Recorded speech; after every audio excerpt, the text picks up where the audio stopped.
There is a quiet question that has followed humanity for centuries. How did people in the Middle Ages find a moment of peace in a world that rarely slowed down? Imagine living in a time shaped by rigid social orders, constant travel dangers, sudden conflicts, long winters, and exhausting labor from sunrise to sunset. And yet, despite everything, medieval men and women developed a surprising number of ways to relax, unwind, and forget the world for a while. Their routines of comfort were not only practical but deeply emotional, shaped by beliefs, nature, and the desire for a softer moment in the middle of harsh days. Many of these practices remain strangely familiar to us today. To understand how they rested, it helps to first understand the weight they carried.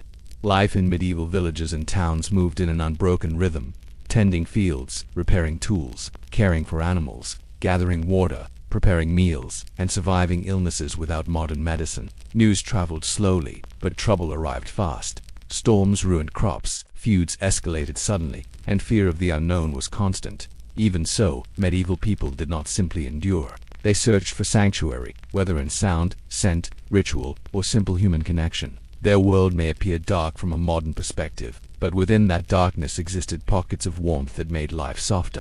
It is also important to separate fact from myth. Romanticized paintings and fantasy movies often distort the truth, showing either extreme misery or exaggerated luxury. In reality, the Middle Ages held both difficulty and beauty. People laughed, shared stories, fell in love, raised children, enjoyed festivals, and cherished peaceful evenings. Many surviving letters, manuscripts, and chronicles reveal a desire for calm very similar to what people feel today. Even monks, known for strict discipline, wrote about moments when silence felt like a gentle friend. Noblewomen recorded in journals how they found comfort in gardens at dusk.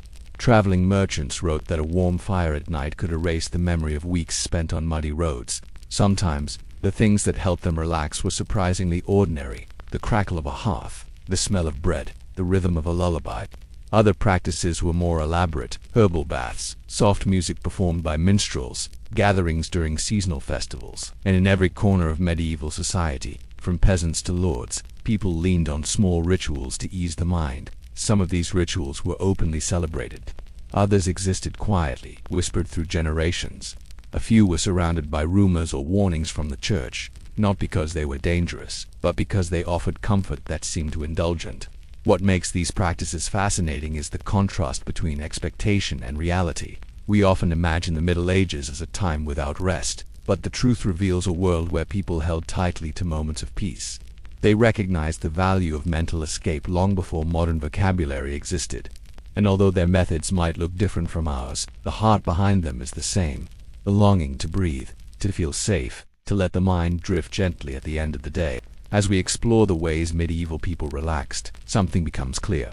They were not so different from us. Their nights were filled with the same quiet wishes: warmth, music, stillness, companionship, a small break from the noise of life. And even in difficult times, they created their own gateways to calm. Some methods were artistic, others were spiritual, a few were playful. Many were surprisingly advanced, but all of them reveal a softer, more intimate side of medieval life that history books rarely highlight.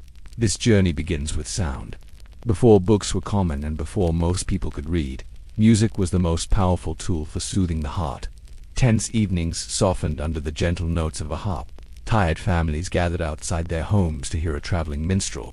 Monks chanted slowly in candlelit halls, creating echoes that felt almost like a lullaby drifting through stone corridors. Music brought peace to nobles and peasants alike, weaving comfort across society. And yet, this was only one part of a much larger world of relaxation. Each chapter of this exploration will open another doorway into medieval comfort. Some paths lead to herbal baths surrounded by steam. Others take us into gardens built purely for contemplation. From night festivals glowing under torchlight to storytelling circles that stretched late into the evening, the medieval world was rich in practices meant to quiet the mind. And although the centuries have passed, their gentle rituals still speak to us. Their search for rest is timeless. If there was one presence capable of reshaping the atmosphere of a medieval night, it was music. In a world where silence often pressed against the walls of wooden homes or echoed through stone corridors, the arrival of a melody felt almost magical. Sound softened fear, rhythm eased exhaustion, and for many people, music became the most accessible doorway into relaxation. Picture a quiet village square at dusk, the last shadows of the day settling over rooftops, smoke drifting from hearths, and a lone minstrel tightening the strings of a lute before playing the first gentle notes. The moment he touched the instrument, life slowed, conversations paused, even animals seemed to settle. Music did not simply entertain, it healed. Medieval minstrels traveled long distances, carrying stories in their voices and peace in their melodies. Some sang about battles and kings, but many preferred softer themes: love found or lost, seasons changing, rivers flowing, hopes quietly nurtured. Their songs brought emotions that villagers rarely expressed openly. Tired farmers leaned against wooden fences. Children sat cross-legged on the ground. Women gathered near wells, their hands still wet from washing vegetables. And when the music began, the worries of the day slipped gently into the background. The minstrel's presence was a reminder that life held beauty even in its harshest centuries. But not all medieval music came from wandering performers. Inside monasteries, music took on another identity, one rooted in discipline and spiritual calm. Gregorian chants filled sacred halls with slow, deep tones. These chants were structured to create focus, but their effect often extended beyond religious duty. Monks wrote that after hours of manual labor or study, the rhythm of collective voices helped quiet their thoughts. In dimly lit spaces, with candles flickering against stone pillars, the sound itself seemed to breathe. Some modern researchers describe this style of music as a form of early sound therapy, a way for the mind to rest through repetition and resonance. Across Europe, people believed certain instruments carried specific emotional effects. The harp was seen as soft and healing. The flute was linked to contemplation and sometimes used in rituals meant to encourage calm dreams. The viol, ancestor of the violin, produced warm tones that felt intimate and comforting. And then there was the psaltery, a delicate stringed instrument played with fingers or a small plectrum. Chronicles describe its music as thin as moonlight and capable of inducing a reflective state. Even when homes were small and noisy, a few quiet notes from these instruments could transform the evening atmosphere. Rumors spread over time about melodies that were considered too soothing, too hypnotic, or dangerously emotional. Some church leaders worried that certain songs encouraged daydreaming or romantic fantasies. Occasionally, bishops attempted to ban specific styles associated with wandering musicians, claiming they distracted youth or softened the mind. Yet these restrictions rarely lasted. People longed for musical comfort, and the desire to relax through sound always returned stronger than before. In some towns, secret gatherings were held outside village boundaries, where musicians played pieces considered too worldly for public performance. These meetings became quiet escapes for those who felt overwhelmed by routine. Music also played a role in bedtime rituals.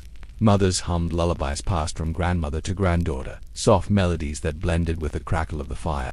In noble households, trained musicians performed gentle pieces after supper, filling grand rooms with warm echoes that prepared everyone for sleep. Even in poor homes, someone often possessed a simple flute or drum, and nightly rhythms helped release tension from long days of labor. Sometimes, the melodies were improvised. Other times, they followed old traditions tied to local legends. In every case, sound shaped the closing moments of the day. For many, the most calming experience was listening to music while watching the natural world. Travelers described hearing flutes echo through valleys. Shepherds often played simple pipes as they tended their flocks, letting the notes drift across open fields. The combination of sound and landscape created a comfort that no material object could match. In places where life was dominated by uncertainty, these fragile moments felt like sanctuary. Even the act of making music brought peace. People tapped rhythms on wooden tables, whistled softly during chores, or hummed without thinking. The body itself became an instrument of release, and in times when anxiety was high during war, famine, or illness, music became a collective reminder that life still held harmony somewhere beneath the noise. The medieval world was not silent, it was full of sound woven with emotion. And for those seeking relief from stress, exhaustion, or fear, music offered an immediate escape. Some melodies carried hope, others carried longing, all carried comfort.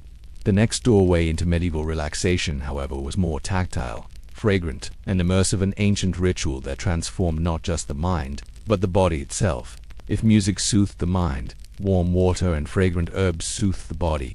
And although many modern people imagine the Middle Ages as a time when baths were rare, the truth is far more nuanced. Across Europe, bathing was considered one of the most comforting and luxurious ways to unwind. It offered relief from physical strain, tension, and cold winters that seemed to last forever. In many towns, bathhouses were as common as markets, and stepping into one was like stepping into another world, steamy, aromatic, gentle, and surprisingly social. The typical medieval bathhouse was built of wood or stone, with a central furnace heating enormous cauldrons of water. Workers carried bucket after bucket into private or semi-private rooms, where large wooden tubs awaited guests. Candles glowed through the haze of steam. The air smelled of warm timber, herbs, and occasionally sweet oils for someone who had spent the entire day farming, sowing, or traveling long distances. This environment felt like a temporary paradise. Herbs played a central role in these baths. Lavender, prized for its calming scent, was one of the most beloved ingredients. Rosemary was added to stimulate circulation and ease muscle pain. Chamomile, mint, lemon balm, and sage were steeped in fabric pouches tied to the edges of tubs. As hot water flowed over them, the scent unfurled slowly. Writers of the period described these baths as soft clouds of comfort. Even people who had little access to luxury could gather wild herbs and create simple infusions at home. But the most intriguing relaxation ritual involved steam houses, structures similar to early saunas. In some regions they were called sweating rooms or vapor huts. Stones were heated until glowing, then splashed with water to release thick clouds of steam. People sat inside wrapped in cloths, letting the sweat cleanse their skin and tension melt from their muscles. Steam houses were especially popular during winter, when cold winds made outdoor chores exhausting. Travelers often wrote that after a session in one of these huts, sleep came more easily than at any other time of the year. Bathhouses also became spaces for quiet companionship. Couples soaked together, families shared large tubs, and friends gathered to talk while steam swirled around them. In cities, bath attendants offered massages using warm oils or coarse linen cloths. These massages were not luxurious by modern standards, but they soothed the sore shoulders, stiff backs, and overworked legs. Some chronicles mention massage techniques brought from distant lands, carried by merchants or soldiers returning from campaigns. A few of these techniques were rumored to have near-mystical effects, though that was likely exaggeration born from exhaustion and relief. Of course, not everything about medieval bathing was peaceful. Controversies arose especially in the later Middle Ages when certain religious authorities argued that bathhouses encouraged immorality. Some claimed that mixed bathing distracted people from spiritual discipline. Others worried that spending too long in warm water made the body too comfortable. In certain cities, regulations were introduced to limit the hours of operation or enforce separation by gender. Still, these attempts rarely eliminated the custom. People needed rest, and the comfort provided by hot water was not easily ignored. Legends flourished as well. In rural villages, some herbal baths were said to heal more than the body. A bath infused with mugwort was believed to ease nightmares. A bath with thyme and sage was thought to cleanse bad luck. Women in some regions created ceremonial baths for newborns, using flowers and warm cloths to calm both baby and mother. And occasionally, travelers wrote about secret bathing rituals practiced by local healers, rituals that combine herbs, whispered prayers, and symbols drawn on the surface of the water. These stories often blurred the line between medicine and superstition. Bathing at home could be just as soothing. Families heated water over a fire and filled small tubs one bucket at a time. Though simple, the experience still offered warmth and relief. A child might drift to sleep while listening to water drip from wooden boards. A tired mother might rest her arms along the rim of a tub as the aroma of herbs filled the room. Even in the humblest settings, the ritual of bathing became a moment when the world gently stepped back. For medieval people, these bathing traditions were not merely ways to stay clean, they were ways to reset the mind, breathe deeply, and let go of the weight of daily life. The warmth of the water softened the hardness of the world. The fragrance of herbs lifted the spirit, and the quiet moments spent in steam or candlelight opened a space for reflection that was rare during waking hours. Yet water and steam were only one side of medieval relaxation. For many people, true escape came from something even simpler, something sweet, fermented, and deeply comforting. For many medieval people, comfort flowed from a cup. Drinks were not only for celebration or survival, they were a way to soften the edges of a difficult day and slip gently into a more peaceful state of mind. In an era where clean water was not always available, fermented beverages became the everyday norm, and within this necessity, people found rituals of relaxation that blended flavor, tradition, and emotional comfort. The most common drink was small ale, a very light beer brewed to be consumed daily by adults and children. It contained just enough alcohol to keep it stable but not enough to cause intoxication. At night, when work was finally done, Families gathered around their tables to sip this mild brew. The warmth of the room, the sound of wooden cups tapping gently together, and the slow rhythm of conversation created moments of calm that people treasured. Chronicles describe these evenings as times when the world rested with its people. Wine played an equally important role, though it was more common in southern regions where grapes thrived. Medieval wine was often sweeter and less refined than modern varieties. Many households diluted it with water to create a soft drink suitable for winding down. Nobles enjoyed imported wines from Italy or Spain, each with unique aromas that added a touch of luxury to quiet evenings. Meanwhile, monasteries became centers of high-quality winemaking. Monks understood fermentation better than most and produced smooth varieties that travelers praised for their relaxing effects. Then there was mead, one of the oldest comfort drinks in European history. Made from honey, water, and yeast, mead carried a soft sweetness that made it popular at festivals and also during solitary evenings. Its gentle warmth spread through the chest, easing tension after long days of labor. Some meads were infused with herbs such as elderflower, rose, or juniper, creating flavors believed to calm the mind. In some regions, mead was considered a gift from the gods of old, a symbol of joy and celebration that brought peace even in troubled times. Beyond these familiar drinks, medieval herbal infusions played a surprisingly important emotional role. While tea as we know it had not yet reached Europe, people created their own calming blends from local plants. Monks often led the way, writing recipes based on their observations of nature. Chamomile was used to soothe the stomach and help with sleep. Lemon balm was brewed to lighten sadness, peppermint eased headaches, and valerian root, though strong in smell, was prized for its tranquilizing properties. These herbal drinks were served warm during winter nights, filling homes with earthy aromas. Some mixtures, however, drifted into the realm of rumor. Throughout Europe, whispers circulated about dream draughts, infusions said to deepen sleep or inspire vivid dreams. These concoctions often included poppy seeds, lavender, or rare imported spices. While modern historians suggest their effects were mild, medieval people believed strongly in their power. Certain towns even had healers who specialized in nighttime brews, serving travelers and villagers seeking a peaceful night after difficult seasons. Taverns too became hubs of relaxation. Not the rowdy alehouses often portrayed in films, but quieter local spaces where people met after work. A farmer might sit alone in a corner, nursing a cup of warm spiced ale while listening to the murmur of voices. Merchants shared stories of distant lands, their voices low and comforting. Elderly villagers reminisced about old traditions. These taverns offered something precious, a place to forget worries without needing grand celebrations. The dim lighting, the creaking wooden floors, and the faint scent of malt created a sense of familiarity that helped people unwind. Yet controversy was never far behind. The church debated frequently about alcohol's place in daily life. Some leaders argued for moderation, warning against drinks that softened the will. Others insisted that wine and ale were blessings meant to warm the heart. Monastic texts reveal ongoing debates about how much was too much.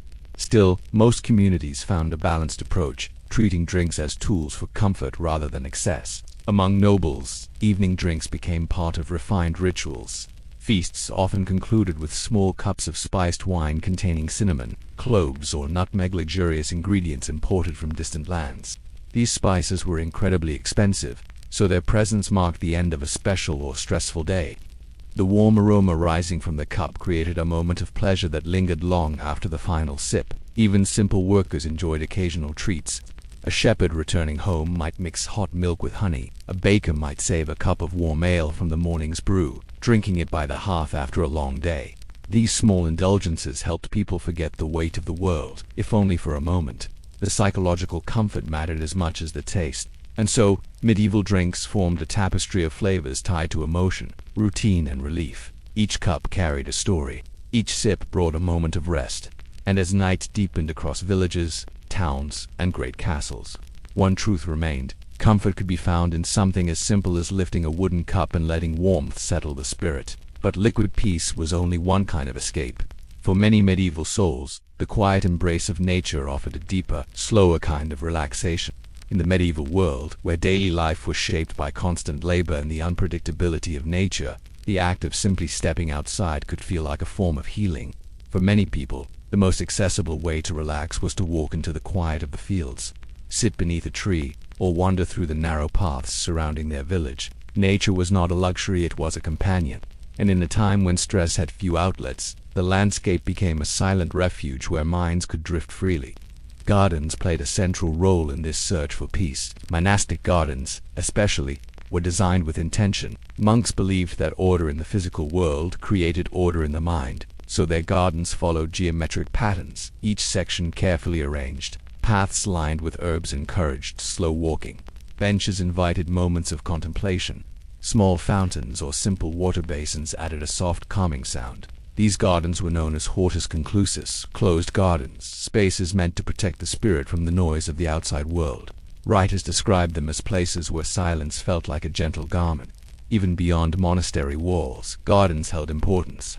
Noble households cultivated large enclosed spaces filled with fruit trees, vines, medicinal plants, and flowers chosen for their fragrance. Walking among roses, violets, or lilies in the cool of the evening became a cherished ritual. Several medieval women, particularly noble women who kept journals, wrote about how strolling through gardens at dusk was the only time of day when they felt an inner quiet.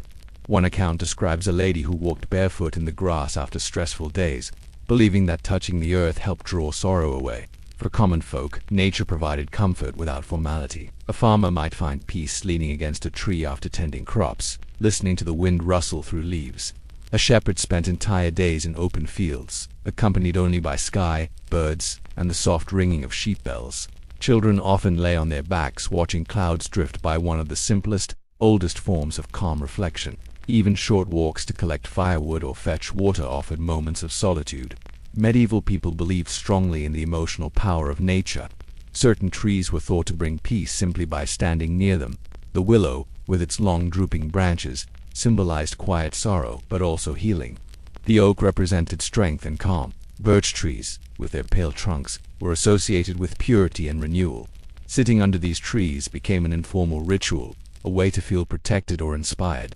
Some travelers wrote that they intentionally slept near large trees because the whisper of their leaves lulled the mind. Bodies of water also played a role in relaxation. Many villages were built near rivers or lakes, and the sound of flowing water was described as comforting to the distressed.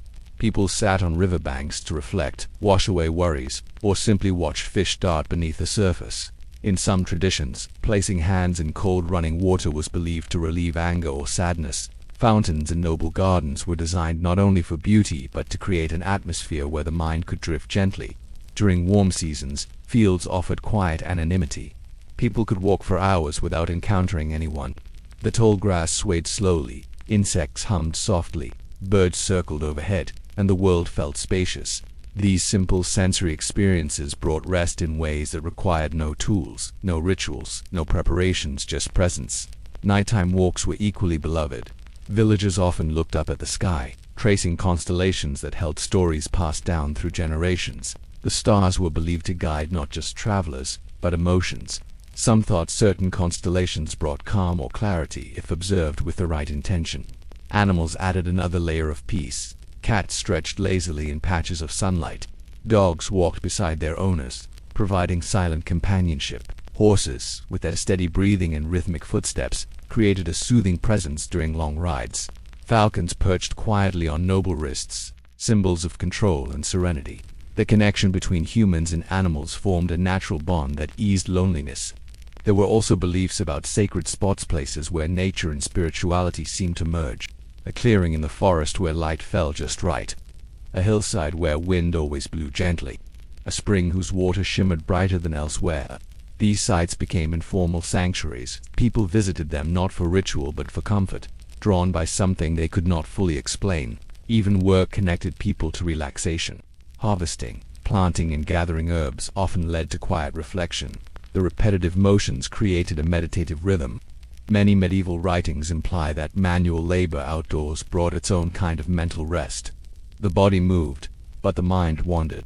Nature stood as the most democratic form of relaxation available to everyone, regardless of wealth or status. It asked for nothing and gave freely.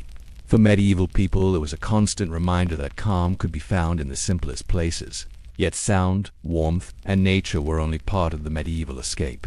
Another powerful source of comfort came from words spoken, whispered, and shared by firelight. Before books became common, and long before bedtime entertainment meant glowing screens or printed pages, medieval people turned to the oldest form of comfort known to humanity: stories spoken aloud.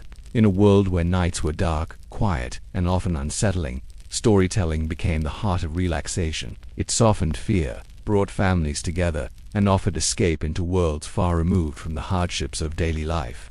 Sitting by a fire, wrapped in blankets or cloaks, people let their imaginations drift while listening to words that carried warmth. Every region had its storytellers. Some were skilled village elders who remembered tales passed down for generations. Others were wandering bards who memorized epics, legends, and poems collected during their travels. These storytellers carried not only knowledge but a certain presence, calm, steady, and inviting. When they spoke, their voices blended with the crackle of firewood, the whisper of wind through shutters, and the quiet breathing of listeners sinking into rest. It was as if the night itself leaned closer to hear. Many of the stories told in medieval homes were gentle retellings of ancient myths. Greek and Roman legends traveled far beyond their original borders, reshaped by local culture. Instead of grand heroic battles, storytellers often emphasized the softer elements, the patience of Penelope, the loyalty of Orpheus, the dreams of Psyche. Tales from Egypt also circulated in surprising ways, carried by merchants and scholars. Images of Nile floods, desert gods, and Pharaoh's mysteries fascinated listeners who had never left their villages. These stories didn't aim to thrill, they aimed to soothe. A world rich with symbolism offered a comforting place for the mind to wander. Folk tales made up the largest portion of bedtime narratives. Stories about kind spirits, helpful forest creatures, magical springs, or protective saints appeared in nearly every region. These were not frightening ghost tales but gentle legends meant to reassure. One common medieval theme was the idea that nature watched over those who respected it. In many stories, a traveler lost in the woods would be guided by a soft light, led to safety by an unseen presence. Such tales brought comfort to people who lived close to forests and relied on nature's goodwill. Children especially loved stories featuring animals who spoke with wisdom or humor. Foxes, owls, dogs, horses, and even mice became characters, teaching small lessons about patience, courage, or kindness. These stories were simple but powerful, and they helped lull children into sleep with a sense of reassurance that the world, even the unpredictable medieval one, could be friendly. Yet the most cherished stories were the ones born from local history. Villages had their own heroes, healers, and legends. A blacksmith who once saved the town from a flood, a midwife who predicted storms by watching the sky, a mysterious traveler who brought luck to a family and vanished the next day. Whether true or exaggerated, these tales grounded listeners in a sense of belonging. They reminded people that they were part of something larger than themselves. Not all tales were gentle, though. Some carried rumors or controversial themes that adults whispered only after children had gone to sleep. Stories about noble scandals, questionable miracles, saints whose behavior raised eyebrows, or traveling minstrels who vanished under strange circumstances circulated across taverns and festivals.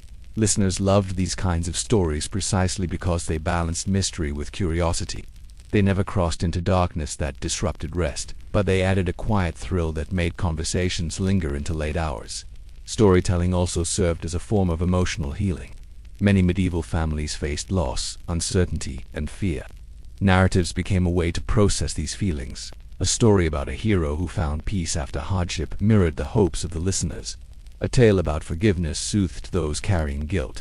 When someone felt troubled, an elder might choose a tale that spoke indirectly to their worries. Without realizing it, people found clarity wrapped inside metaphor. Monasteries, too, embraced storytelling, though in a more structured way. Monks copied saints' lives, moral parables, and spiritual anecdotes. Before sleep, groups gathered to listen to readings known as collations. These were designed to calm the mind and guide thoughts toward gratitude and reflection. Though deeply religious, these stories often had poetic descriptions of nature, human kindness, and quiet miracles that helped listeners drift into peaceful rest. In noble courts, storytelling became an art form. Trouvers and troubadours performed lyrical narratives accompanied by soft music. Their stories blended romance, adventure, and introspection. Audiences reclined on cushions or sat near ornate fireplaces, letting the rhythm of the storyteller's voice carry them away. Certain nobles were known for hosting evening gatherings where each guest contributed a tale, turning storytelling into a shared ritual of relaxation. One fascinating detail emerges from historical records. People did not simply listen to stories, they savored them slowly. A single tale could be stretched over multiple nights, each segment ending on a gentle note that left listeners eagerly anticipating the next evening. This pacing mirrored the slow, cyclical flow of medieval life, where patience was a virtue and rushing was unnecessary. For medieval families, storytelling meant far more than entertainment. It was a moment of unity, a moment of safety, a moment when, for a short while, the world outside could be forgotten. Words became blankets for the mind, and imagination became a doorway into peace. But comfort did not stop at spoken tales. Medieval people also found tranquility through the steady, meditative rhythm of their hands. While stories soothed the mind, the hands often carried their own path to tranquility. Medieval life relied heavily on manual skill, and many of the tasks that seem tedious to the modern world were, for medieval people, deeply calming. In the repetitive motion of weaving, stitching, carving, or illuminating manuscripts, they found a quietness that could not always be achieved through rest alone. Work, when done slowly and with intention, became a form of meditation. One of the most peaceful activities was embroidery. Women and men alike stitched elaborate patterns onto cloth using colored threads made from plants, minerals, or crushed insects. The motion was gentle and rhythmic: pull, loop, tighten, breathe. Noble women often gathered in groups, sitting near wide windows or garden balconies, working in near silence while exchanging soft words. These small circles created a sense of companionship that eased loneliness. The finished pieces became blankets, wall hangings, altar cloths, or gifts for loved ones. But the true value was not the object itself, it was the serenity found in its creation. Weaving was equally soothing. Looms filled cottages and workshops, their wooden frames creaking softly as weavers passed the shuttle back and forth. The pattern emerged slowly, almost magically, as colors intertwined. Weavers described the sensation as watching thoughts untangle in threads. In winter, when cold winds pushed people indoors, weaving became a comforting way to stay warm and mentally centered. Children often fell asleep to the gentle thump of the loom, a sound that echoed through generations. Then there was carving. Woodworkers shaped bowls, spoons, and decorative objects with small knives, smoothing rough edges into simple beauty. The scent of freshly cut wood was surprisingly comforting, filling homes with a natural aroma that eased tension. Some carvings were purely functional, but others held symbolic meaning: leaves, spirals, or protective symbols, believed to bring harmony to a house. Carving required patience, and this slow focus helped people let go of the noise of their day. Even mistakes became part of the meditative process. A slip of the blade meant starting over, teaching acceptance and calm. In monasteries, the creation of illuminated manuscripts formed one of the most profound meditative practices of the era. Monks spent hours bending over parchment, mixing pigments, sharpening quills, and outlining letters with delicate precision. Gold leaf shimmered under candlelight, turning religious texts into works of serene artistry. Some monks wrote that the act of illumination quieted the storms of the spirit. The repetitive nature of the task, stroke after stroke, slowed the mind. The world outside disappeared. And although these manuscripts are often viewed today as historical treasures, they were originally seen as personal pathways to inner peace. Curiously, some manuscripts contained mysterious drawings, symbols, or marginal scribbles that suggest monks allowed their imagination to wander in the calm of their work. Little animals peeking from corners, tiny jokes between lines, or decorative flourishes added a playful dimension to their solemn tasks. These small creative liberties offered relief from the discipline of monastic life. Historians have noted that even the famous Voynich manuscripts, still undeciphered, may have roots in this meditative tradition. Created not only to communicate but to relax the mind through artistic flow. Pottery also brought peace, especially in regions where clay was abundant. Shaping and smoothing clay with the hands grounded people physically and mentally. The spinning of the wheel produced a gentle hum, a soothing rhythm that encouraged slow breathing. And once the object was formed, whether a cup, bowl, or jar, decorating it with simple patterns added another layer of quiet joy. Some designs were believed to protect the home, others reflected personal stories or ancestral symbols. Even everyday tasks like spinning wool provided comfort. Sitting near the fire, women twisted fibers into yarn, letting the motion become automatic. During long winter nights, the soft worry of spinning wheels filled homes with a calming pulse. It was common for families to gather during these sessions, children playing, elders speaking softly, men repairing tools, creating a peaceful domestic scene that felt safe and warm. One of the most understated but powerful forms of medieval calm came from mending. Repairing clothing or patching fabric offered a sense of continuity. People stitched while thinking of the person who would wear the garment, pouring quiet affection into each seam. The slow, gentle movements allowed the mind to settle, giving space for reflection or small conversations. In noble courts, artistic hobbies became symbols of refinement. Some nobles practiced calligraphy, painting, or even metal engraving. These activities were not merely decorative, they were personal escapes from political pressure. Letters survive in which nobles admit that artistic work provided a rare respite from expectations and responsibility. Even kings were known to relax by designing armor patterns or sketching plans for gardens. What made these activities so soothing was not their outcome, but their process. The steady repetition, the tactile comfort, the union of body and mind in slow, focused motion. Medieval people might not have had the vocabulary of mindfulness, but they lived it in their own way. Their hands kept moving while their thoughts softened. Worries faded into the background, and the world for a moment felt gentler. But tranquility was not limited to quiet rooms or creative hands. Some of the most joyful forms of medieval relaxation took place outdoors, under lantern light, surrounded by music, scents, and celebration. Even in a world shaped by hardship, medieval people understood that joy was essential for survival, and nothing brought more collective comfort than the festivals that filled the year with color, music, and celebration. These gatherings were not merely entertainment, they were emotional relief valves, moments where entire communities could relax, forget responsibilities, and reconnect with one another. Under the glow of lanterns and torches, life softened, and the harshness of routine faded like mist beneath morning sun. Across Europe, the calendar was woven with feast days tied to seasons, saints, harvests, or ancient customs that predated Christianity. Each festival carried its own sensory signature. Spring festivals brought flowers, fresh herbs, and gentle breezes. Summer gatherings filled the night with drum beats and laughter. Autumn celebrations overflowed with warm bread, honey, roasting meat, and newly pressed cider. Winter feasts, held when the world seemed coldest, offered the deepest comfort, fires, blazing tables crowded, stories flowing as easily as drink. For many medieval people, festivals offered something rare: freedom from labor. Fields were left alone, workshops fell silent, even lords gave their workers time to rest. Villagers dressed in their cleanest garments, braided hair with ribbons, or adorned themselves with herbs believed to bring good luck. Children ran through streets playing games, while adults greeted neighbors they rarely had time to speak to. In these hours, the social hierarchy softened. The world felt warm, safe, and alive. Music played an essential role in every celebration. Musicians with drums, lutes, bagpipes, flutes, or fiddles stood at the center of gatherings, their rhythms guiding dance patterns passed down through generations. Circle dances, line dances, and partner dances all flowed with simple, repetitive steps that anyone could follow. Moving together in unison created a sense of unity that soothed the heart. Even people who claimed they could not dance found themselves stepping lightly to the beat. Food also provided deep emotional comfort during festivals. Medieval feasts were not extravagant every time, but they offered abundance compared to daily meals. Thick stews, half-baked bread, fruits preserved in honey, pies filled with herbs or cheese, and warm drinks infused with cinnamon or cloves filled tables. The smell of roasting meat drifting through village streets announced that a special day had arrived.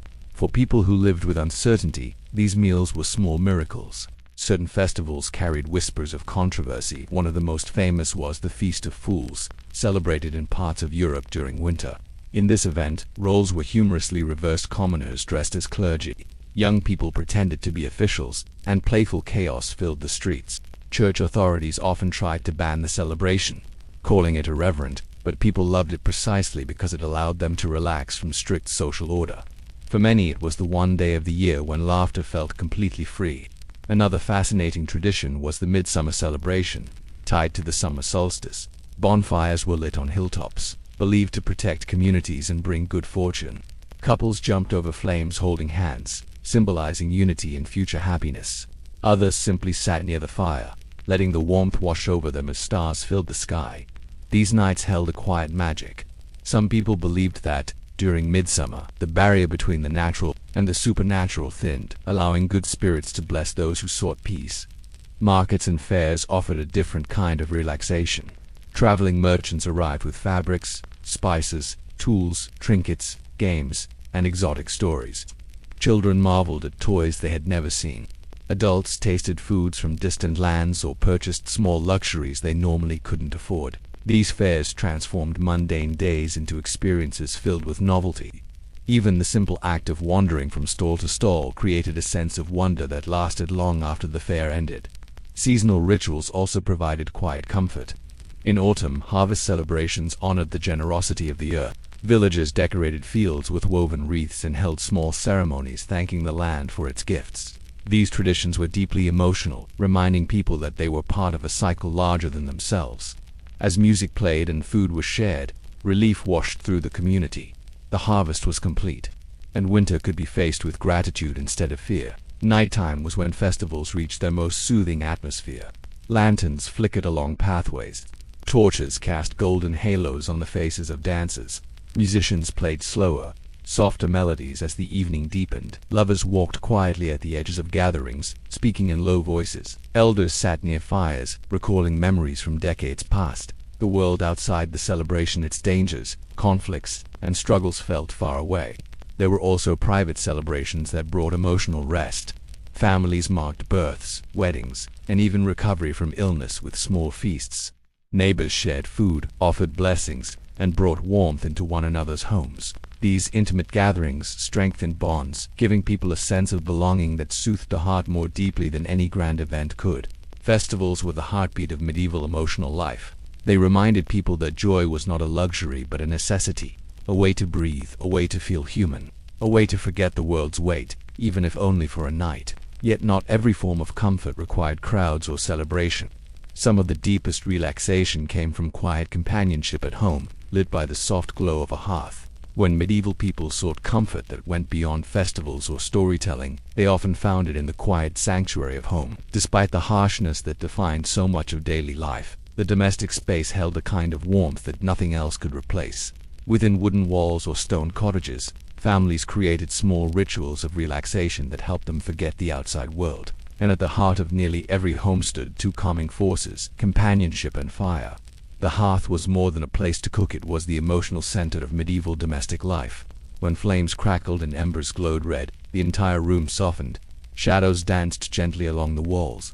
The warmth eased tired muscles after long days in fields or workshops. Even the smell of burning wood brought comfort, grounding people in a sense of safety. Sitting beside the fire became a ritual of its own. Some would poke at the embers slowly, lost in thought. Others would wrap themselves in cloaks or wool blankets, letting the shifting warmth lull them into drowsiness. Animals added another layer of gentle companionship. Cats curled near the fire, stretching their paws toward the heat. Dogs lay at their owners' feet, sighing softly as they drifted to sleep. These animals were not just practical helpers, they were emotional anchors. Medieval writings often describe cats as calming presences that kept the night gentle, while dogs provided both protection and affection. Even horses, kept in stables attached to some homes, offered comfort through their steady breaths and familiar sounds drifting in through wooden walls. Families developed evening routines that felt almost ritualistic. A mother might braid her daughter's hair while singing a soft tune. A father might mend tools by the fire while children leaned against his side. Elders told simple stories, not grand tales but quiet recollections of their youth. These recollections soothed the entire family, reminding them of continuity, resilience, and love. The slow rhythm of daily tasks, cleaning bowls, pouring warm drinks, arranging blankets, created a peaceful atmosphere that settled over the household as night approached. Some regions had unique domestic traditions. In certain northern villages, people believed that sweeping the floor before bed ensured calm dreams. In other areas, families sprinkled dried herbs near doorways to invite tranquility. Lavender and mint were especially favored, releasing their scent whenever someone walked past. These fragrances blended with the smell of smoke and wool, forming a comforting cocktail of aromas associated with rest. Bedtime itself had its rituals. Medieval beds varied from simple straw-filled sacks to elaborate carved frames piled with layers of blankets. Regardless of wealth, preparing the bed for sleep was considered an important act. People fluffed straw, adjusted furs or linens, and warmed blankets by placing them near the fire before laying them out. This small gesture made cold nights more bearable and created a physical signal to the brain that rest was near. Another important source of nightly comfort was shared breathing. In homes where entire families slept in the same room, the sound of others breathing softly created a sense of security. Infants slept beside their mothers, children cuddled together for warmth, and parents dozed nearby. This closeness formed powerful emotional bonds. In a world filled with uncertainty, The steady presence of loved ones offered peace that no material object could replicate.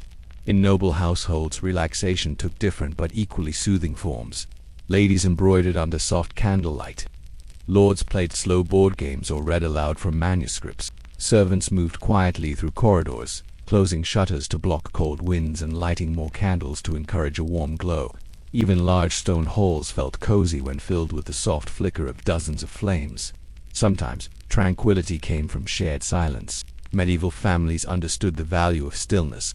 After a long day, people often sat without speaking, simply enjoying the presence of others. This silence was not empty, it was full of comfort. The world outside, the wars, rumors, illnesses, or disputes stayed beyond the door. Inside, there was only the steady crackle of the hearth and the gentle hum of life. In winter, when nights were long, households often extended these moments. People gathered close, telling whisper-soft legends meant only for family ears. Children drifted to sleep against parents' shoulders. Adults allowed themselves to dream quietly, watching embers fall into patterns that resembled small constellations. For many, these winter nights were the closest thing to bliss the medieval world offered.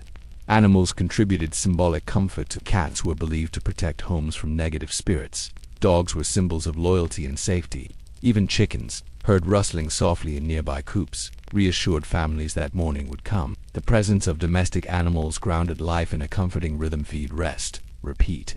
Simple objects also carried emotional meaning. A wooden cup inherited from a grandparent, a wool blanket woven by a mother, a small carved figure meant to bring good luck. These items created continuity between generations and gave families a sense of stability. Holding such an object at night while the fire dimmed and the world quieted offered a feeling of belonging that helped people sleep more peacefully. Home was the medieval refuge. Not perfect, not luxurious, often crowded but warm with life. The combination of fire, companionship, routine, and love created a sanctuary that softened even the harshest realities. And as families drifted into sleep, their hearts rested in the simplest truth: they were together.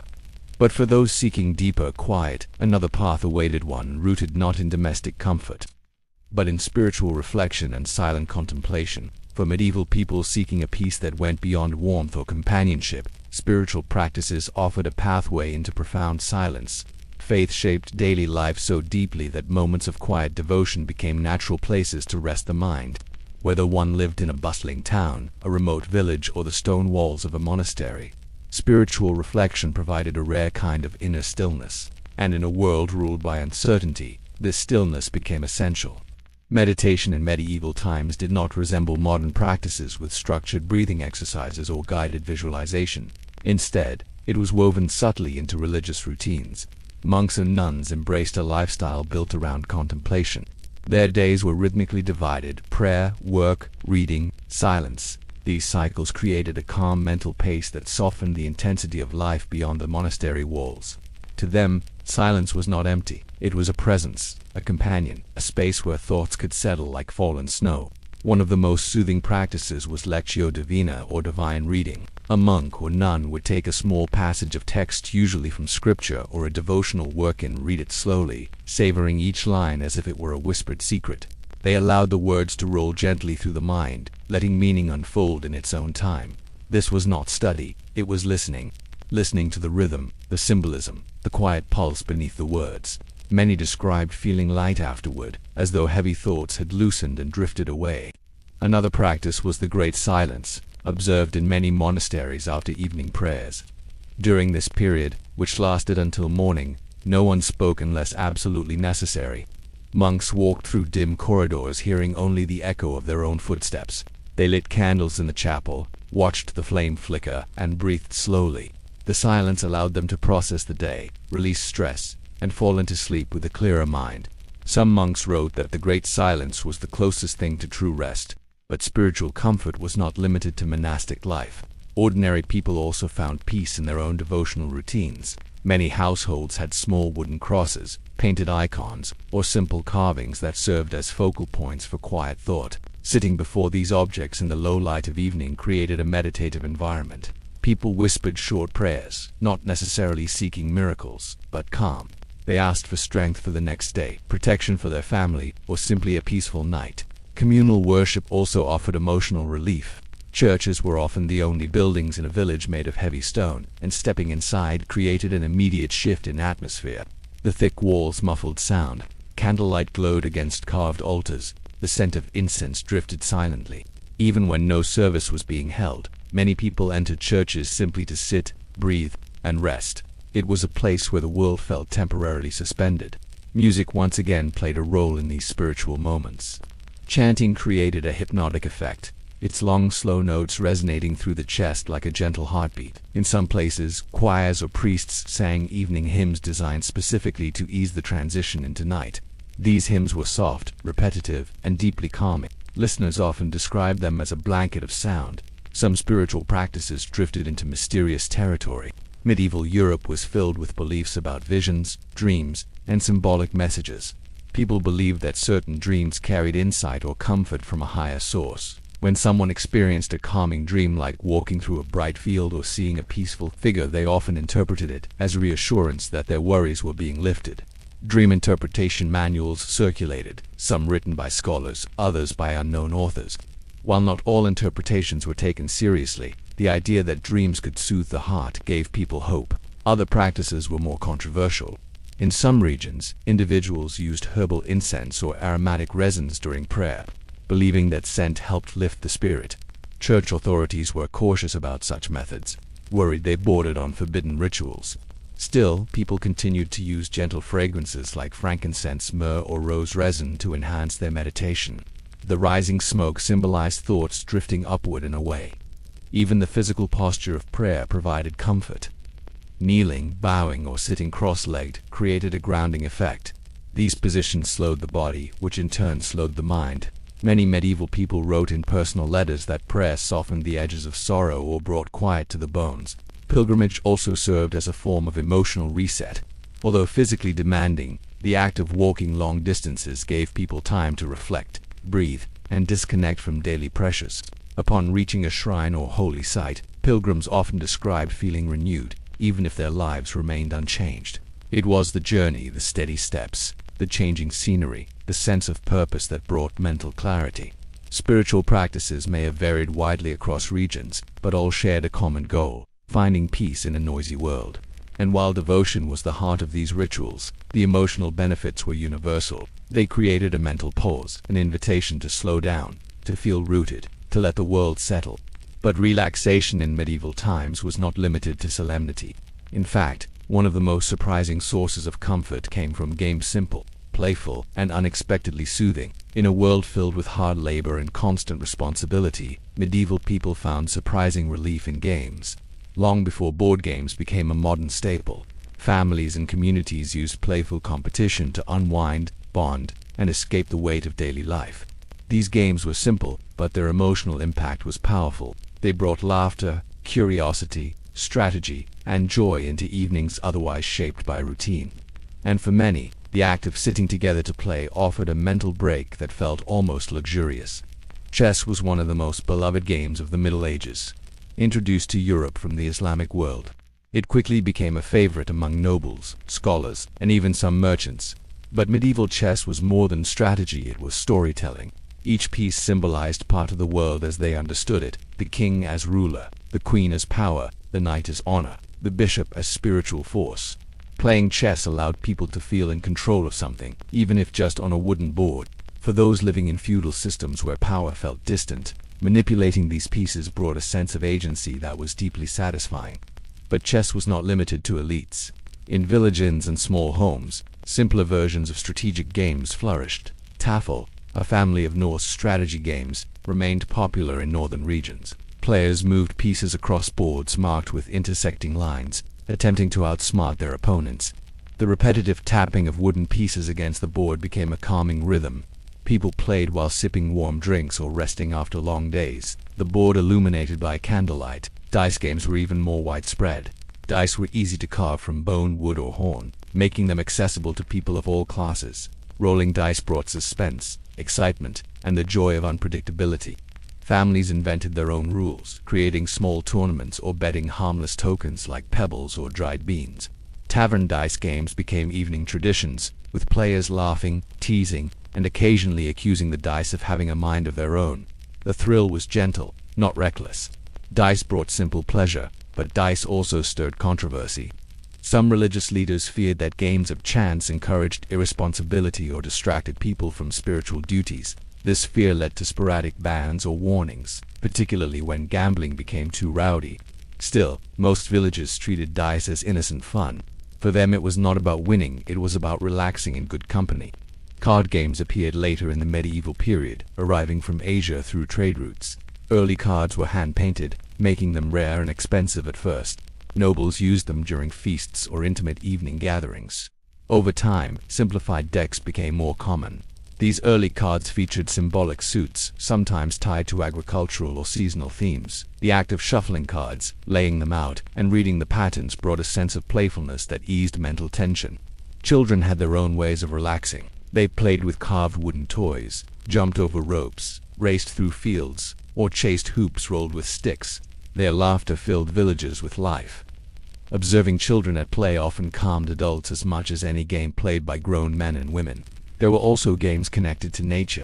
People tossed stones into patterns drawn in dirt or played versions of tic-tac-toe scratched into wooden tables. Outdoor contests like tug-of-war or wrestling matches gave people outlets for physical energy, creating a satisfying exhaustion that made sleep deeper and more peaceful. Sometimes, villagers played blind man's chase, a game where one person was blindfolded and tried to tag others moving quietly around them. The game was playful, silly, and often ended in laughter. Noble courts introduced more refined pastimes. Backgammon, known then as tables, became extremely popular. The clicking of the pieces, the rolling of dice, and the strategic choices made the game deeply immersive. Nobles often played late into the night, their faces lit by flickering candles as they leaned over ornate boards. Some chronicles mention kings and queens who used games to unwind after political negotiations or tense diplomatic meetings. Interestingly, games sometimes carried symbolic meanings. In some regions, certain board games were believed to represent the struggle between chaos and order. Playing them became a subtle way to reflect on life's unpredictability. It's even recorded that during difficult winters or long periods of unrest, families played more frequently as a way to maintain morale. Beyond the rules, the true magic of medieval games was in the atmosphere they created. Shared concentration, gentle teasing, moments of victory or defeat handled with laughter, the intimate quiet of a room where people leaned together, absorbed in a shared activity, brought comfort unmatched by anything else. It wasn't about skill, it was about presence. Many medieval writings reveal that after games people slept better, their minds felt clearer, their worries softened. Games allowed them to step outside themselves for a little while to think about something light and enjoyable. But the search for comfort did not stop with playful competition. Medieval relaxation was just as much about flavor, warmth, and the soothing power of food. In the medieval world, comfort often began in the kitchen. Food was more than survival, it was emotional refuge. After long days shaped by labor, weather, and uncertainty, the scent of a warm meal drifting through a house could soften even the heaviest moods. Simple ingredients transformed into soothing dishes that brought families together at night, creating pockets of peace in an otherwise demanding life. And while medieval cuisine may seem rustic today, its flavors carried deep emotional significance. One of the most comforting foods was pottage, a thick stew made from vegetables, grains, and sometimes meat. It simmered slowly over the hearth for hours, filling homes with a warm, earthy aroma. Each family had its own variation. Some added leeks and onions. Others stirred in herbs like parsley or thyme. The gentle bubbling of pottage in a clay pot became a nightly soundtrack in countless medieval homes.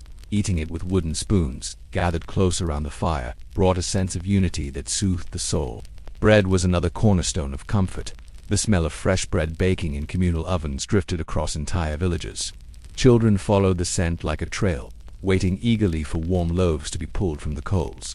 Bread was often dipped into broth, spread with soft cheese, or paired with honey when someone needed extra warmth. A simple slice could offer reassurance. In many ways, bread was the medieval version of comfort food, humble, reliable, deeply satisfying. For wealthier households, spiced dishes offered a unique form of relaxation. Spices were expensive, sometimes worth more than gold, but even small amounts transformed meals into experiences of warmth and pleasure. Cinnamon, cloves, nutmeg, and ginger were prized for their soothing properties. Mixed into wine, added to desserts, or sprinkled over roasted fruit, these spices created aromas that calmed the mind. Historians believe nobles sometimes used spiced wine as a sleep aid, drinking it slowly beside the hearth to settle their thoughts. Desserts brought another kind of gentle joy. Medieval people did not eat dessert the way we do today, but they loved sweet treats when possible. Honey cakes, baked apples with spices, or milk puddings flavored with herbs were served during special evenings. These dishes were soft, warm, and comforting, perfect for winding down after stressful days. Children especially cherished them, and adults found comfort in the nostalgia tied to childhood flavors.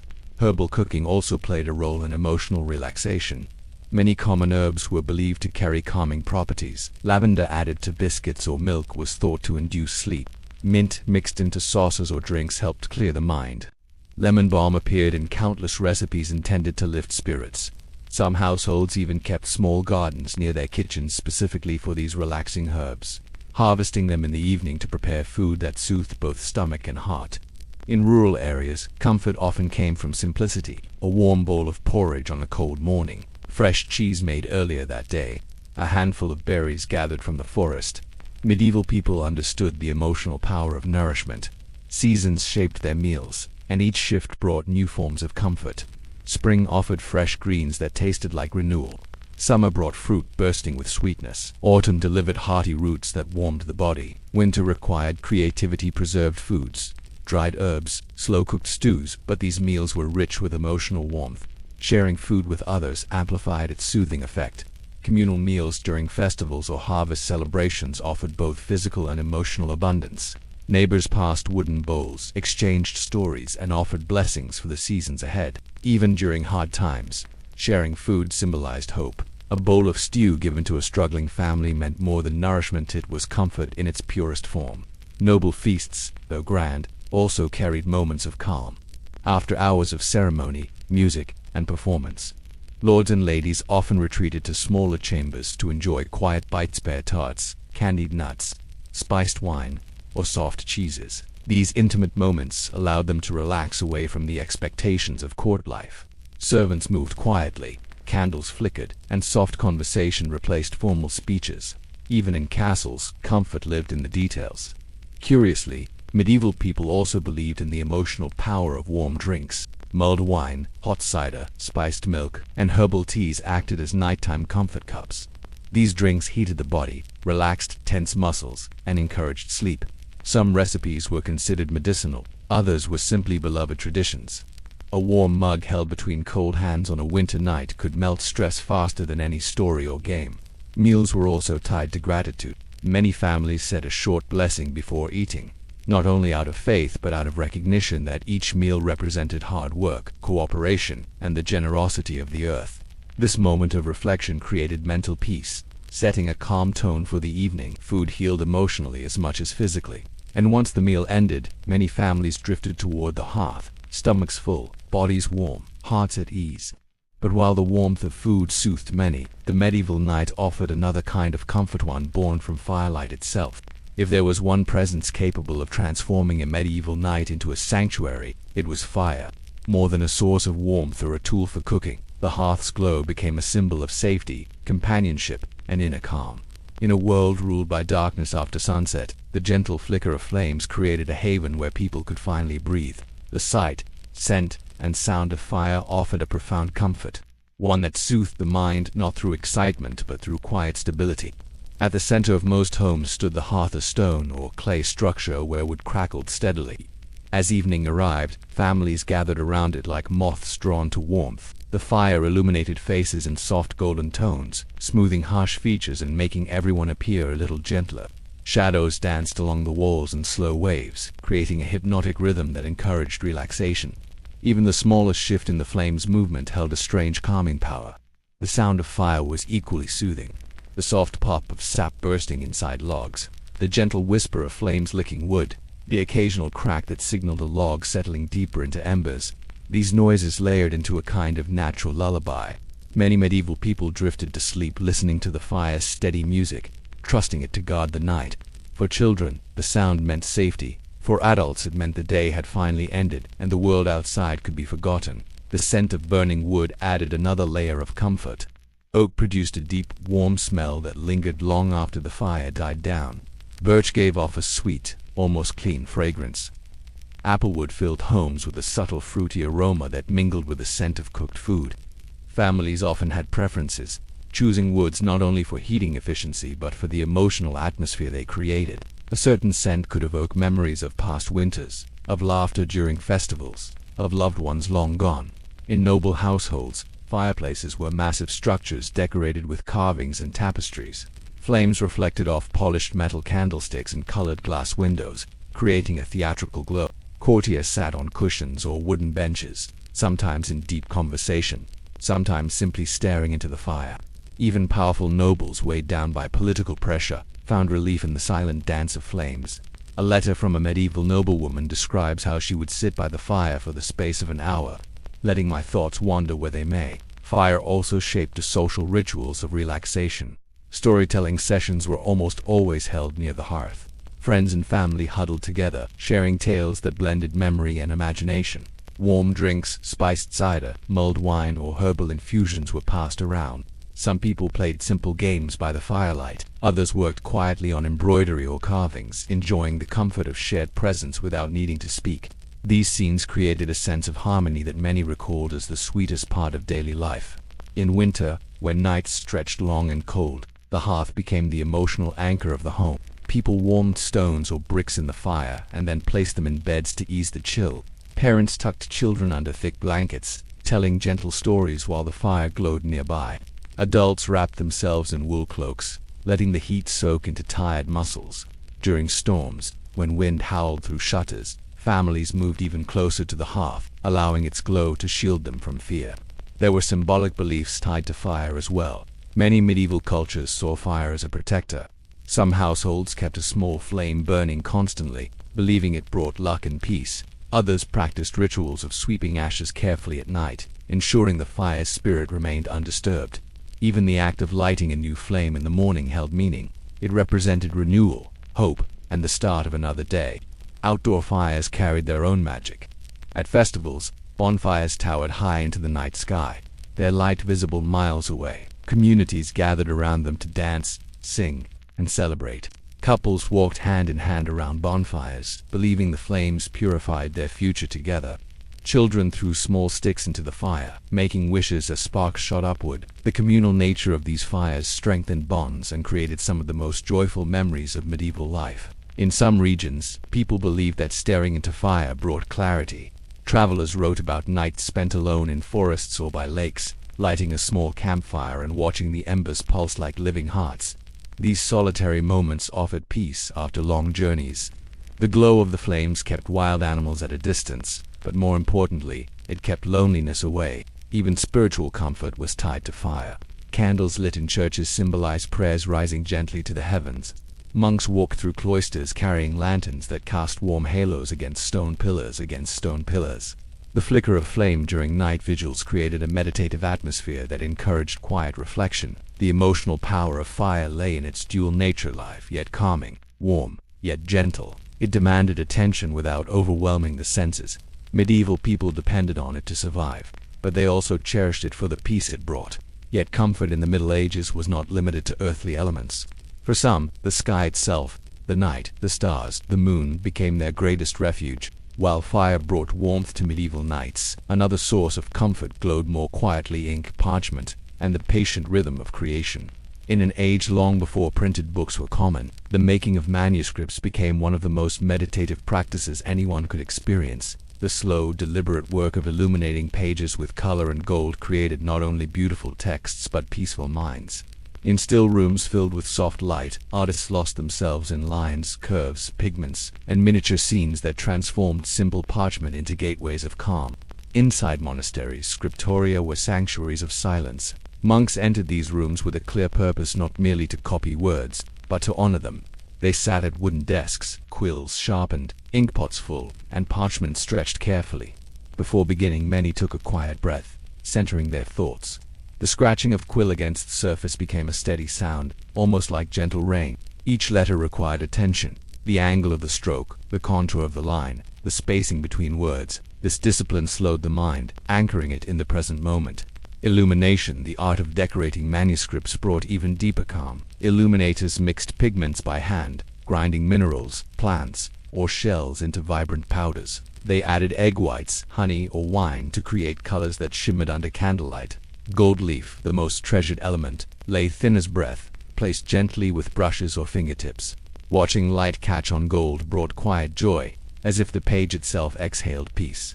Patterns and borders offered mini meditations. Artists repeated shapes, veins curling around letters, tiny leaves unfurling, geometric designs winding across margins. Some illuminators described entering a flow, a state where hours passed without notice. The repetition lulled the mind, creating a soothing cycle. Dip, brush, trace line, lift gently, breathe. Even mistakes carried lessons in patience. Instead of frustration, artists often incorporated errors into new shapes, turning slips into beauty. Figures painted within manuscripts reflected not only religious stories but nature, daily life, and personal imagination. Monks sometimes added small, playful creatures hidden in corners, frogs wearing crowns, cats stretching, birds whispering to one another. These tiny illustrations offered comfort to readers centuries later, revealing a softer, more human side of monastic life. They also gave the artist a moment of lightness amid seriousness, a reminder that joy had a rightful place even in sacred work. But illumination was not limited to monasteries.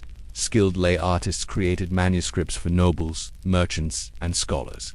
Noblewomen often learned calligraphy and painting as part of their education. Their private chambers became creative havens, windows open to gardens, pages illuminated with flowers, birds, and scenes of peaceful domestic life. These works reflected emotion, gratitude, hope, longing captured in gentle strokes of color. The process offered respite from courtly expectations, political pressures, and the constraints of noble roles. The emotional effect of creating illuminated manuscripts extended beyond the artist.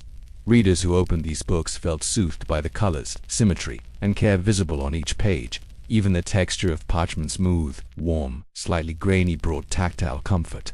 People traced illustrations with their fingertips, absorbing the calmness that the artist had woven into the page. Books were rare treasures, often passed down through generations, becoming symbols of continuity and peace. Among the most mysterious of medieval works stands the Voynich manuscript. Its strange symbols, undeciphered text, and whimsical illustrations have puzzled scholars for centuries. Some believe it was a scientific notebook. Others think it might be a coded herbal guide or a philosophical meditation. But one theory suggests that its very complexity indicates that creating it may have been a form of contemplative practice. If true, the Voynich manuscript becomes a monument to the soothing power of artistic mystery, a puzzle meant not to be solved, but to be experienced. Art in the Middle Ages extended beyond manuscripts. Tapestries offered another gentle form of emotional refuge. Weavers worked for months or years on enormous pieces filled with scenes of forests, feasts, legends, or pastoral life. The act of weaving, passing thread through loom, pulling, tightening, repeating, became a physical meditation. When hung on cold castle walls, tapestries added warmth, color, and a sense of refuge to otherwise stark stone halls. Families sat beneath them at night, letting the woven stories comfort their thoughts. Stained glass also created peaceful atmospheres. Sunlight passing through colored panels transformed church interiors into oceans of red, blue, green, and gold. The light shifted with the hours, making walls glow softly. Even people who could not read felt peace simply by sitting in these spaces, watching light and color dance together. Priests wrote that stained glass tamed the sun, turning harsh light into gentle beauty. Wood carving offered yet another path to relaxation. Carvers shaped altarpieces, lintels, figurines, and small decorative boxes. The scent of shaved wood, the repetitive motion of carving, and the slow emergence of form from raw material created a contemplative rhythm that soothed the mind. Many carved pieces served spiritual purposes, but others were created simply to bring comfort to homes. In every form, books, glass, thread, stone, wood, medieval art created emotional rest. For the artist, the process offered peace. For the viewer, the result offered calm. And for the world, these works became silent reminders that beauty had the power to heal. But medieval comfort was not limited to earthbound creativity. Many looked upward, toward the sky, finding serenity in stars, moonlight, and the vastness above. When medieval people felt overwhelmed by the weight of their world, many found their deepest comfort not on the ground, but in the sky. Long before artificial lights dimmed the heavens, the night sky unfolded above villages and forests like a living tapestry. Stars shone with a clarity we can hardly imagine today, their bright patterns guiding travelers, inspiring poets, and offering quiet reassurance to anyone who paused long enough to look up. For countless medieval souls, stargazing became a gentle escape, a way to forget earthly worries and drift into wonder. Nights were profoundly dark in the Middle Ages. Without streetlights or illuminated cities, the sky appeared vast and endless. People often stepped outside at dusk to finish chores, close animal pens, or fetch water, and during these moments the heavens revealed themselves in full glory. Constellations stretched across the sky like ancient storytellers. The Milky Way glimmered in soft clouds of light. Shooting stars crossed the horizon like whispers.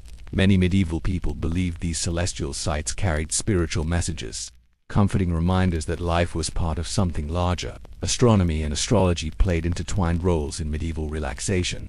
While scholars studied celestial movements with precise calculations, ordinary people enjoyed the calming ritual of tracing familiar star patterns with their eyes. Orion, the Pleiades, Ursa Major, each constellation carried its own tale.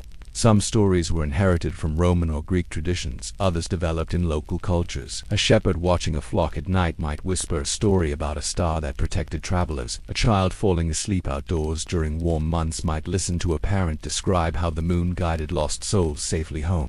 Monks, especially those responsible for keeping time through nightly prayers, became keen observers of the sky. They noted phases of the moon, solstice, timing, and planetary alignments, not out of superstition but out of necessity. Yet even for them the night sky offered emotional peace. Walking through monastery gardens in silence, they looked upward and felt the universe stretching calmly above their heads. Some monastic writings describe stars as points of silent music, suggesting that gazing upon them brought a sense of serenity similar to listening to chants. Moonlight carried its own magic. In the countryside, moonlit nights were treasured because they allowed safe travel after dark. Villagers took slow walks along fields or forest edges under the soft glow. Lovers met secretly on moonlit paths. Families stepped outside after supper to enjoy the rare brightness. The moon softened the landscape, turning hills into gentle silhouettes and rivers into silver ribbons. Medieval poets described moonlight as a cool flame, a paradox that perfectly captured its calming effect. To many, the moon felt like a friend watching quietly over the world. Some nights held special significance. When a lunar eclipse occurred, villagers gathered together to watch the shadows slowly devour the moon. Although some feared eclipses as omens, others found them mesmerizing. The gradual darkening, the shift in color, and the eventual return of light created a powerful emotional experience. People whispered stories about celestial creatures, gods or angels touching the moon, weaving myths that added wonder rather than fear. Meteor showers were equally enchanting. Without knowing their scientific explanation, medieval people simply called them sky sparks. Entire families would sit outside wrapped in cloaks, waiting for streaks of light to appear. Each spark was believed to carry a blessing, a wish, or a message. These moments brought quiet joy, connecting people to one another and to the universe beyond. Even cloud patterns comforted medieval watchers. A sky filled with slow-moving clouds reflected moonlight softly, giving the night a dreamlike quality. Some believed that peaceful cloud formations predicted calm days ahead. Others simply enjoyed the shapes drifting overhead, much like we do today. Looking at the sky allowed the mind to wander without effort, creating a natural form of meditation. For travelers, the sky was a guide and a companion. Merchants, pilgrims, and shepherds spent long hours outdoors, sleeping under stars or waking before dawn. Many wrote about feeling less lonely when they could see familiar constellations. The sky was constant, reliable, and beautiful, offering comfort through its predictable patterns. Even dangerous journeys felt a little safer under a clear night sky. In noble courts, astronomy became a refined pastime. Lords and ladies studied star maps, used early astrolabes, and hosted nighttime gatherings in castle courtyards. Wrapped in cloaks, they pointed at celestial landmarks and discussed philosophical ideas inspired by the cosmos. The combination of cool air, quiet conversation, and twinkling light made these gatherings incredibly soothing. But the deepest comfort of the sky came from its vastness. Standing beneath it reminded medieval people that their struggles were small compared to the universe. It humbled them, but also liberated them. Worries faded, emotions softened. People breathed more slowly. The silence of the night sky created a gentle buffer between the chaos of life and the tenderness of rest. To look at the stars was to remember that peace existed beyond human conflict. To follow the moon's slow path was to trust that cycles continued even when days were hard. To lie under the sky and drift toward sleep was one of the purest forms of medieval calm. But not all medieval comfort was shaped by the heavens. Some relaxation happened in hidden places, quiet rooms, secret gatherings, and intimate groups that met when most of the world slept, while stargazing brought comfort in the open air. Another kind of medieval relaxation took place behind closed doors, quiet, intimate, and often wrapped in secrecy. Not all peace was public. Some of the most soothing gatherings happened in small groups, hidden from the noise of village life or the expectations of noble courts. These private circles weren't sinister. They were simply places where people could breathe freely, speak softly, and share thoughts too delicate for daylight. In a time when social roles were rigid, these meetings offered emotional refuge. Guild halls were among the calmest of these hidden spaces. By day they bustled with trade and negotiation, but by night they transformed into peaceful sanctuaries. Members of craft guilds, carpenters, weavers, bakers, scribes, gathered around long tables lit by candles. Instead of discussing business, they shared stories, exchanged advice, or sat in thoughtful silence. The atmosphere felt almost sacred. The smell of beeswax candles, the quiet creak of wooden floors, and the warmth of community created a sense of rest rarely found elsewhere. In some towns, small groups formed philosophical or literary circles. These weren't grand universities, but informal gatherings where people read aloud from manuscripts, debated ideas, or simply listened. One person might share a poem copied from a rare text. Another might recount a moral tale collected on travels. The discussions were soft, respectful, and often deeply soothing. For people whose daily lives required obedience and repetition, the chance to explore ideas felt liberating. Merchant lodges also became places of emotional calm. Merchants traveled constantly, facing danger, fatigue, and uncertainty. When they returned home, they met in lodges not only to plan future journeys but to rest mentally. They lit lanterns, shared warm drinks, unrolled maps, and spoke quietly about distant lands. These stories weren't told to impress, they were told to process. Hearing others speak of foreign mountains, calm harbors, or star-filled deserts created a sense of wonder that eased the stress of travel. These gatherings offered connection to a world larger than any single village. One of the most intriguing forms of medieval relaxation came from private devotional groups. These gatherings weren't related to church services. They were voluntary circles of neighbors who met to read, sing, or reflect together. They lit candles in quiet rooms, recited short prayers, and discussed the challenges of life. The meetings were deeply comforting, especially for those carrying grief, loneliness, or fear. While officially accepted, some of these groups kept a low profile to avoid misunderstanding. Their goal was not rebellion but gentle emotional support. Certain noble courts hosted intimate salons long before the Renaissance made them fashionable. Ladies and lords gathered in small chambers late at night. Musicians played soft melodies on harps or flutes. Candles cast golden light on embroidered cushions and polished floors. People spoke quietly about philosophy, love, dreams, or memories. These salons acted as emotional escape rooms, private places where nobles could set aside political tension and simply exist as human beings. Then there were the night councils, informal gatherings of older villagers who met after dark to talk about seasonal changes, community issues, or personal worries. These councils had no official power, but they offered stability. People trusted the wisdom of elders, and listening to their calm voices helped ease community anxieties. The smell of herbs drying above the hearth, the slow burning of oil lamps, and the gentle tone of these discussions made the meetings feel almost like group meditation. Not all quiet gatherings involved conversation. Some people met solely for peaceful activities, singing simple harmonies, spinning wool together, or preparing herbs for winter. The group action created a soothing rhythm. Hands moved automatically, voices murmured softly, and the room filled with a warm sense of shared purpose. These gatherings were particularly common among women, who used them as a break from constant household work. Even a single evening of companionship lightened emotional burdens. Rumors surrounded some of these groups, mostly due to misunderstanding. In regions where superstition ran deep, people sometimes whispered that private gatherings meant secret rituals or forbidden practices. In reality, most were harmless circles of friends seeking rest. But the rumors persisted, adding a layer of mystery to medieval nightlife. A candle burning late in a shuttered house made imaginative minds wonder. A faint melody heard through stone walls sparked speculation. Mystery, in its own quiet way, contributed to the atmosphere of relaxation. There were also more unusual gatherings, scholars studying astronomy in small towers, monks conducting silent vigils, herbalists meeting to share remedies. These circles were driven by curiosity rather than secrecy. The quiet focus required by their activities created a meditative environment.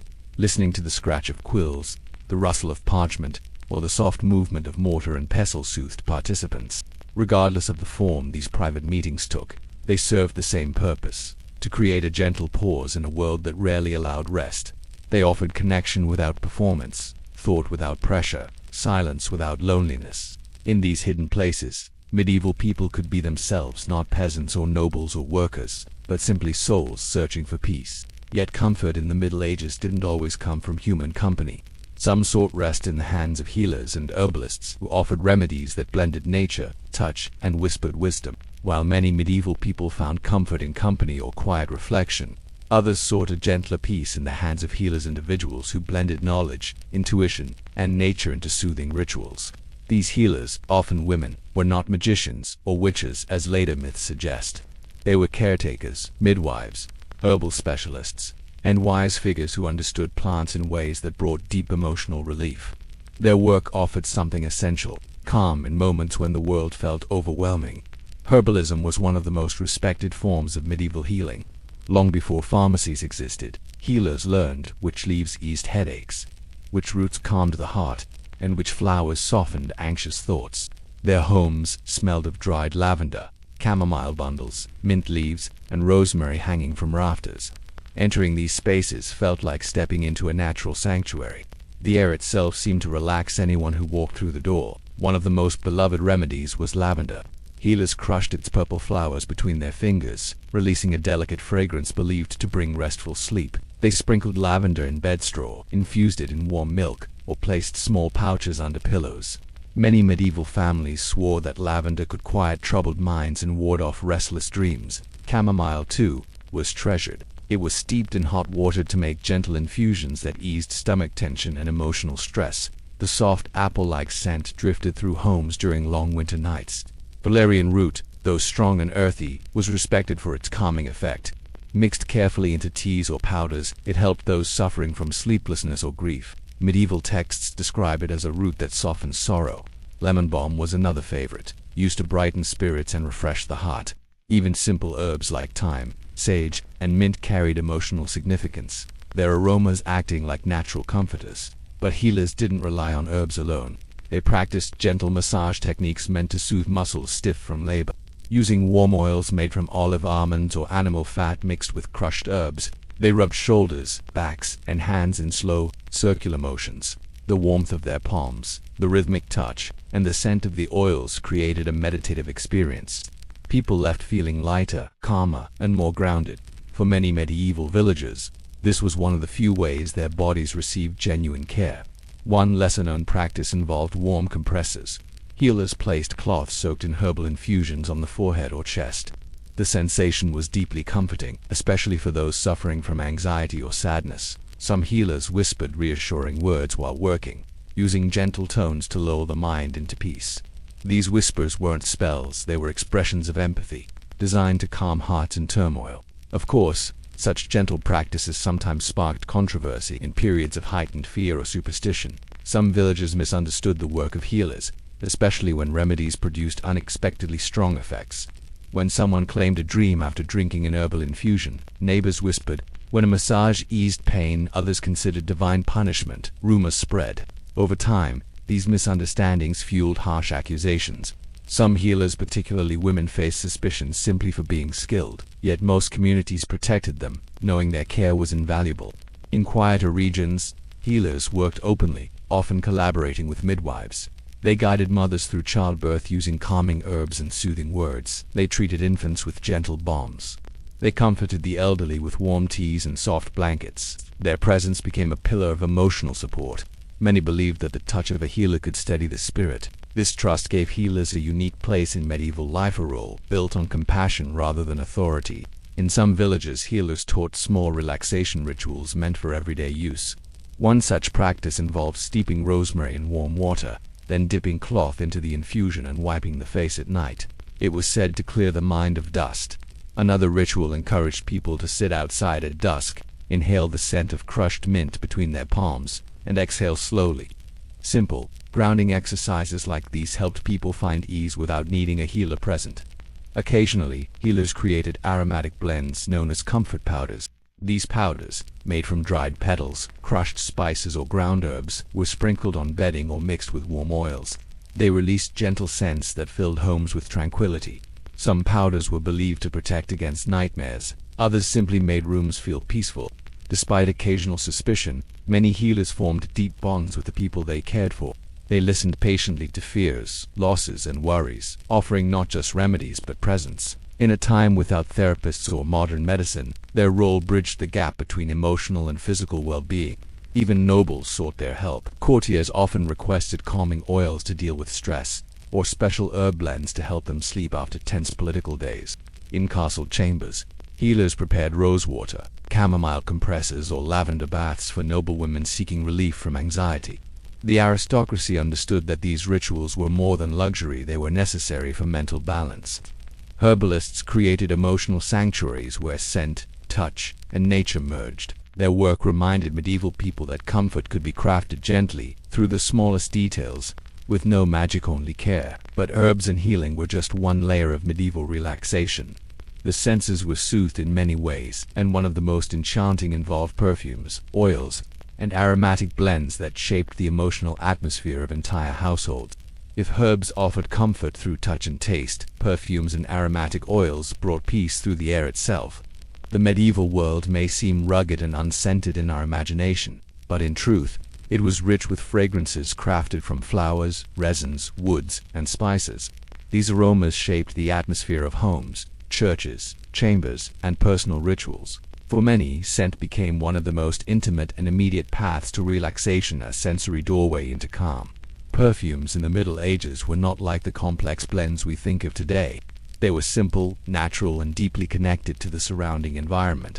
People created their own aromatic mixtures using what they could gather or trade. The soft fragrance of rosewater, for example, became a staple in many households, made by steeping rose petals in warm water or distilling them into a more concentrated essence.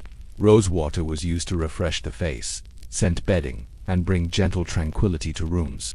Its delicate floral aroma carried emotional warmth, especially in the chambers of noblewomen and in the quiet rituals of evening rest. Lavender oil was equally cherished. Its fresh herbal scent infused linens, cloaks, and hair. Medieval people believed lavender protected against melancholy. A few drops on a cloth or woven into small sachets brought comfort during times of stress. Some healers used lavender in massage oils, letting its aroma blend with warm touch to help anxious minds settle. Children slept more peacefully when lavender bundles hung above their beds. Then came frankincense and myrrhines burned in churches and sometimes in wealthy homes. Their smoky, earthy scents created an atmosphere that felt both sacred and calming. The slow curl of aromatic smoke rising from glowing embers mesmerized observers. Even people who attended church out of duty admitted that the fragrance offered emotional relief. Priests believed the smoke symbolized prayers drifting upward, but for ordinary people, it simply made the world feel gentler. Herbs were also burned for scent. Rosemary, sage, and mint crackled softly when placed on hot coals. Their aromas spread through rooms, cleansing not only the air but the spirit. People burned herbs to mark special occasions, honor guests, or simply create a comforting environment on cold nights. The scent mingled with the warmth of the fire, making homes feel safe and serene. Aromatics traveled across continents through trade routes connecting Europe to the Middle East and Asia. Medieval people gained access to exotic scents. Ambergris, light, oceanic, and strange, was prized for its long-lasting aroma, though its origins were not fully understood.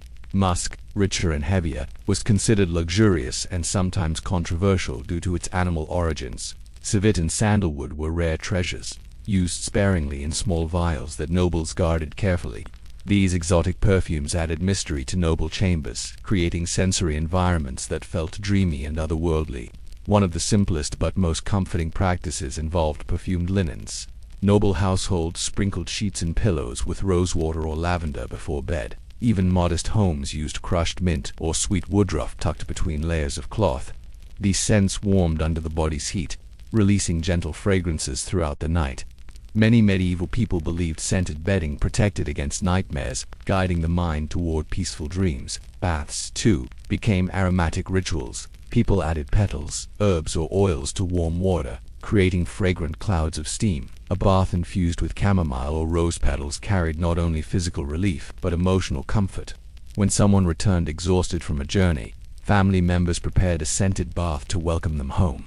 The fragrance rose with the steam, easing tension almost instantly. Perfumed candles became another form of medieval relaxation.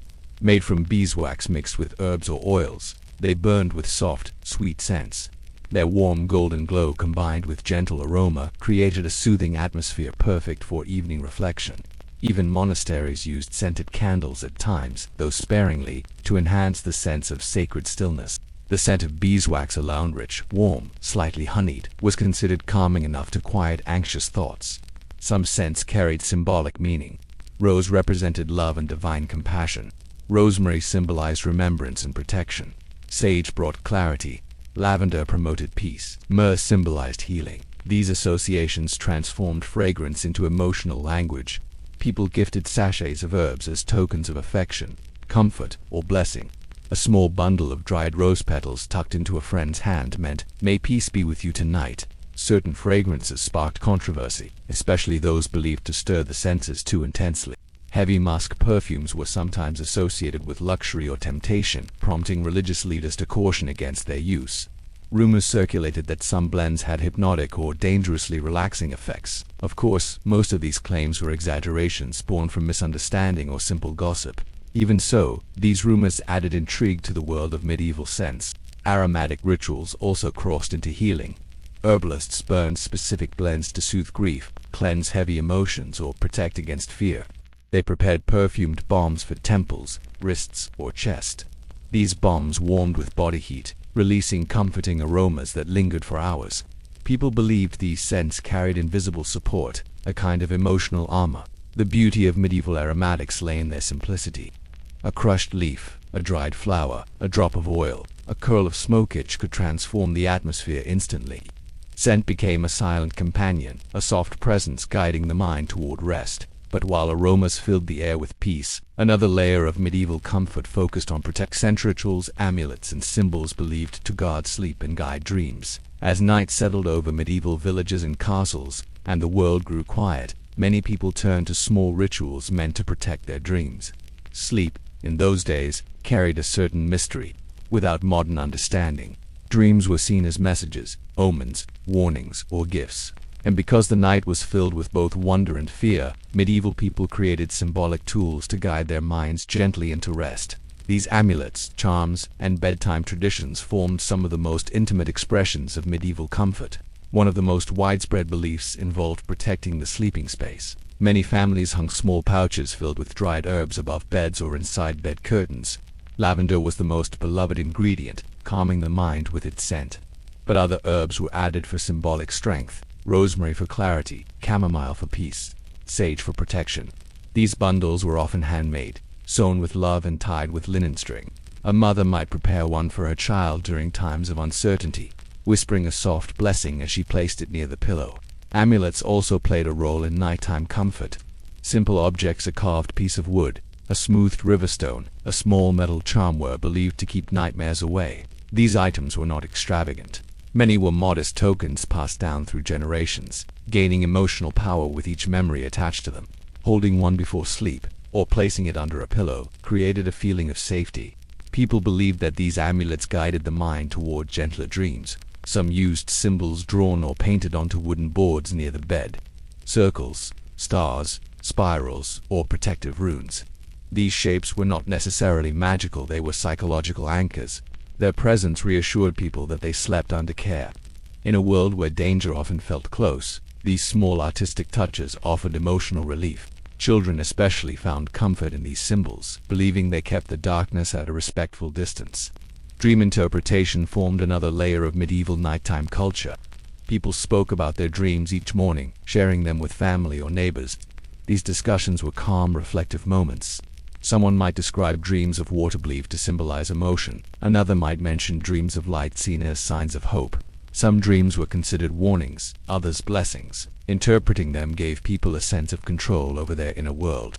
Even troubling dreams felt less frightening when shared and understood. Religious symbols also contributed to feelings of safety. Many homes kept small wooden crosses above doorways or near beds. These were not objects of fear but of reassurance. Seeing them before sleeping created a mental shift from anxiety to calm.